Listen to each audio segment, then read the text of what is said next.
something like the Bryan Chappell shows us how it's done inside the studio with John and Drew. Wow, nice. I like that's it. actually really good. Add a little echo effect to the end. I'm working on it. All right, well, the last time we all ran into each other was at Taste of St. Louis. Tell us what happened with Charter Center Stage. Well, we came in and talked to you guys beforehand about that, and we won the contest. And we got a chance to play in front of tens and tens of thousands of people here in St. Louis and open up for the All-American Rejects a few weekends ago. And it was a pretty mind-blowing experience, the way we were treated by Charter and by the Fuse Network. I think Pepsi was another sponsor in that as well. And boy, the St. Louis fans really came out and gave us an amazing, outpouring of love towards the band. It was pretty amazing, guys. Quick, some stories about the experience for you. Transportation was a little rough down there. It was really a great time, but traffic, there were just so many people. And, obviously that huge stage, huge light show, and then just all the people. Backstage, we were just kind of, before we had Joe Dirt, who opens up a lot of stuff that we play at, and, people were kind of chilling in the lawn chairs, having a good time, and we went on just as it got dark. So I went back around behind the stage to tune, and I'm thinking, oh cool, there's a couple thousand people, we can handle that. I came back around like 2 minutes later, and it was like people to the end of humanity. I mean, you couldn't even, there wasn't a dead spot in the grass. So I mean, it was pretty overwhelming, guys. That's a pretty humbling experience for any band that's local and gets a chance to put their stuff in front of the whole country. And then getting into the big camera sweeps that they did. They had 7 huge HD cameras with a 50-foot boom arm that did sweeps and stuff on tracks that did panoramic views, and mixed on a 50-foot IMAX screen that they're putting together and editing for us to use, for what we need to use it for later, DVD formula. Wow. They really did an outstanding job. So I mean, this is $1 million worth of advertising for a band. I can't thank all of our fans and friends that put us there. The Point, Casey, all these guys here in town that helped us, you guys at Indio Radio, everybody helped us really, live out a dream. Even if a dream ends right here, you lived it. Awesome. You don't forget a day like that, guys. Well, I'm sorry to say, because of Kane, I was not one of the people in that audience. I did not get to go there.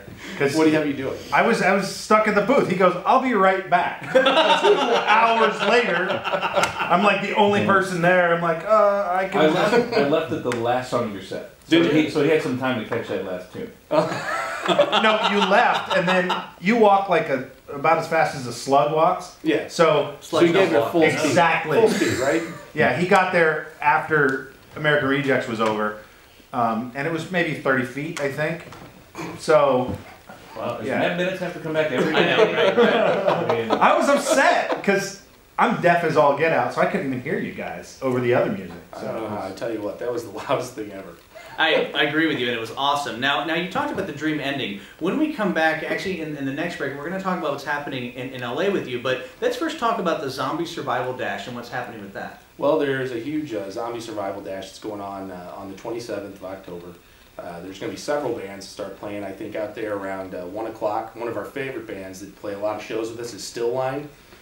These boys are good, and I'm going to tell you, we got a lot of respect for these guys. There aren't a lot of bands waving the rock flag in town, and I'm going to tell you, these are some young guys that got some talent, and Brian Clover over there has become good friends with me. In fact, I think I'm going to bring him in the studio to do a song that I've written called Sometimes, and I think which is going to be me and him and a couple guitars, and we're going to do something special with that. So, I love when people come to see Divine Sorrow, that's great, but we've got other bands in town that are awesome. And we're going to have a few of them out here at this thing. So run with the Zombie Survival Dash. You kind of run this course and dodge zombies and have some fun. And then when you're done, saunter on up to the stage for some Divine Sorrow and our buddy Still Line, and all the other bands are going to be there. Well, that brings up something you have going on October 20th. Which is our big fan appreciation show. So tell us a little bit about that. We played our first show a little over a year ago at Just Bill's in Overland. And the cool thing about this is it's been run by Chunks of Meat, which is Lee Skiles, our drummer. And for a long time, Lee did not do any band stuff. He had gotten out. I talked him out of retirement to be our drummer. And something that was very cool is he continued to keep this Chunks of Meat group together, which basically gives all the younger metal bands and heavy bands concerts and a place to play. And Just Bill's, he doesn't make a lot of money keeping those doors open, but he keeps improving the club. We all come in, and all these young bands get chances to play sets. And we're going to put on a free show. I think the place holds somewhere about 350 people, and we think it's going to be packed house. It's free. We're going to have drink specials for our friends in there, lots of merch, lots of stuff, and just saying thank you for everything you guys do for us. You just played in front of 10,000 people at least, and now you're going to play in front of 350? You know what? Make sure you get there early, everybody, because it's going to be filled by 4 o'clock in the afternoon. The truth is, I love it even more because my fans are going to be right there, and I have my friends, and you know, if they want to reach out and high-five me, and we don't have a 10-foot wall in front of us for a bit, and you know, those are the best shows ever because we can do what we want. We're playing a couple cover songs. Everybody wants us to do some Tool. They always want us to play Tool. But I wonder why. We got another cool song. It looks like we're going to be playing Hurt.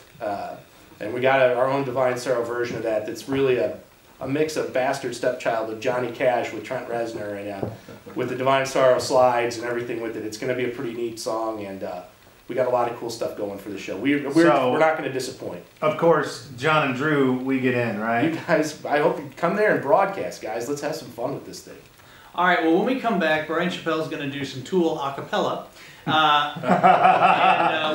that'll work for industrial rock. Awesome. Never been done before. You heard it here first. When we come back, we'll also talk about the new album and the fact that Bryan either did or wants to have sex with Mila Kunis. It's Indio Radio, broadcasting live from Shock City Studios. That was good, guys. That was great. All right. New album. What's the best order? L.A. new album. John. I'm Drew. The voice of Kane. And Bryan Chappell from Divine Sorrow. What do you mean we can't talk about Mila Kunis and sex and whatever? I'm just saying. I just merely suggested that you perhaps be an excellent sister wife. I'm not Mormon, but I am willing to embrace Mormonism. Just for that, we can somehow have a sister wife. Well, specifically Mila Kunis. Well, I mean, you can't even say her name. She's so hot. I know.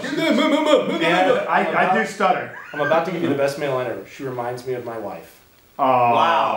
Yeah. Wow. That's how you covered up, boys, right there. Wow. Your man points. I mean, your wife point. I don't know what it is. Your husband.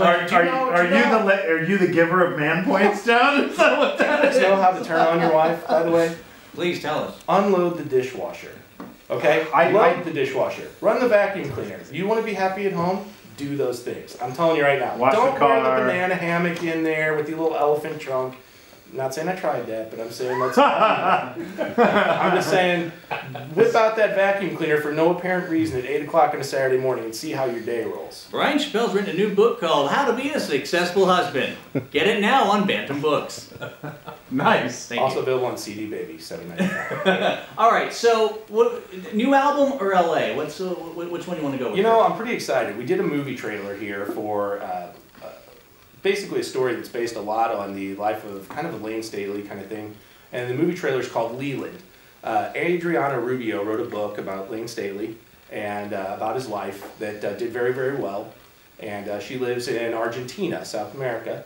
And she had contacted a local St. Louis film producer, and we did a movie trailer, and they shot. And I actually played the bass player in this band that's called Sun King, okay? And they've chosen to use Divine Sorrow as the soundtrack for this Hollywood production trailer. So very, very cool. That is amazing. It's pretty overwhelming to have someone from Argentina fly into the United States to shoot a movie trailer with your music, and then to take it further, the main actress in this trailer, her name is Cara Mastery. Is your other sister wife? No, she's also a beautiful actress, very, very nice, very talented. But she had a sister. It's named Tawny Mastery, and Tawny died of hepatitis C. Tawny Mastery was one of the biggest DJs out in the West Coast with KNAC, the Headbangers Ball, and basically during the 80s, 90s was, I mean, as big as you could possibly be. So there's a foundation now called the Tawny Mastery Foundation, and they have a big Headbangers Ball. They've been playing our music out there on KNAC. And obviously, what a great honor and privilege to get a market that large. And apparently, they're enjoying the music and they're using it. So we're very lucky on that. So that's where that's going. From there, who knows? We'll see what happens, guys. Very cool. Now that leads into the new album. Tell us about that. Well, we've got a few of the songs down now. We went through some. When we come back, we're going to make the world a better place. We'll be talking about the Haley Huber benefit, and then just like Drew said, we'll talk about stuffies. Think about what that means for a minute. Just think about that. Just think about it. Stuffies. Think about it. All right, we'll be right back on Indio Radio. Real quick, everybody who's just joined us, we are in. Bryan had to go first because his wife is about to give birth. About to give birth. Yeah. So we moved. So we apologize for everybody getting shuffled to the back. Yeah. So we're getting into the day, folks. So thanks for your patience. And then we'll do Monday. Might want to suggest this whole Haley Huber thing.